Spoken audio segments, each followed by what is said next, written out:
selamatkanlah dirimu sendiri dan keluargamu, keluarga dan hati keluarga pribadi maupun dari korban perjuangan.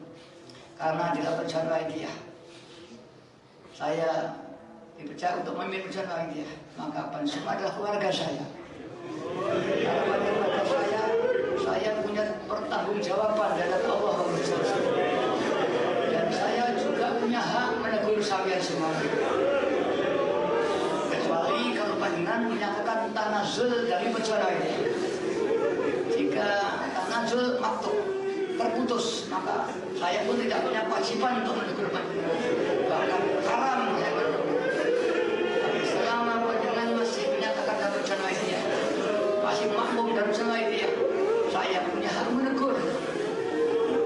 Bahkan punya kewajiban menegur. Jika tahu saya ada apa dengan menyimpang dan salah, saya diam, saya dosa. Terutama konteks dan perjuangan. Konteks saya pribadi dan geraknya di luar Wahidiyah, saya tidak ikut campur. Syukur panjenengan bisa melaksanakan akhlakul karimah. Tapi kalau di luar panjenengan tidak mampu, ya jalankan sebagaimana kultur atau budaya di luar. Mbah Yai pernah tahu ketika orang haji sama bingung. Bagaimana kita mau nyogok, ini diharamkan. Tapi baik daunnya di Mekah yang demikian. Kalau kita tidak membayar baksis, kita tidak akan dilayani oleh supir-supir. Maka dengan terpaksa kita harus mengikuti budaya di Mekah, karena supir-supir bis itu minta baksis untuk menyampaikan. Ini Mbak Ya beritakan. Begitulah kita. Kalau di luar, ya kita silakan mengikuti cara di luar. Tapi di dalam perjuangan Wahidiyah, kita harus dibangun dengan akhlak Rasulullah Sallallahu Alaihi Wasallam. Bagaimana kita tibi amanah, bagaimana kita harus tabligh, bagaimana kita sidik, ya, bagaimana kita fatwa. Mari kita angkali. Tidak cukup banyak bicara soal yulsewu lillah dan billah. Yang dalam pelaksanaan muamalah kosong rompong itu tidak ada artinya. Banyak orang-orang tasawuf membicarakan soal yulsewu ketuhanan sangat fasih, tapi dalam syariatnya kosong, tidak ada pelaksanaan sama sekali. Ini banyak sejarah. Entah itu karena jazabna, entah karena nafsunya, wallahu a'lam. Yang tahu hanya Allah SWT dan dirinya dia sendiri. Maka apabila kita suatu saat telah menyimpang dari syariat yang mentolib, wallahu a'lam, itu kalau jazab, ghairil akli, atau kalau nafsu. Kalau itu karena nafsu, dosa.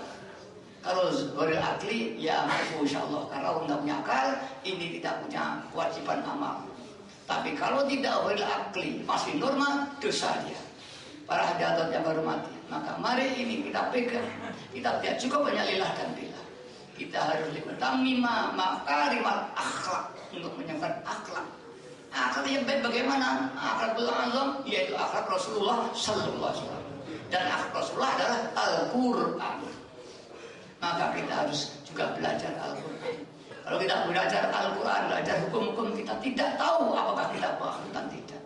Namun ingat, walaupun kita melakukan tindakan-tindakan fi'liyahnya adalah Al-Quran, tapi niatnya tidak Al-Quran, maka bukan akhlak lagi. Pokoknya harus lillah dan billah. Al-billah tarkul billah fil billah. Al-amal tarkul amal fil amal. Dia beramal dengan gigih, tapi dia tidak merasa beramal karena billah. Inilah pesan saya di pagi hari ini. Mudah-mudahan yang sampaikan ini terutama saya diberi taufik hidayah oleh Allah, dan saya bisa melakukan apa yang saya bicarakan ini. Karena orang yang berfatwa tidak bisa melakukan zalim, azlam, dia zalim dan sesat dan menyesatkan. Mudah-mudahan doakan saya diberi taufik hidayah sehingga saya bisa melaksanakan apa yang saya sampaikan di pagi hari ini.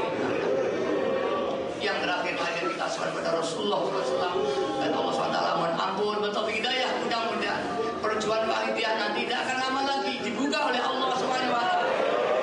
Mudah-mudahan para hadirin janji-janji Allah akan sampaikan kepada kita. Mari kita siap jika suatu saat nikmat Allah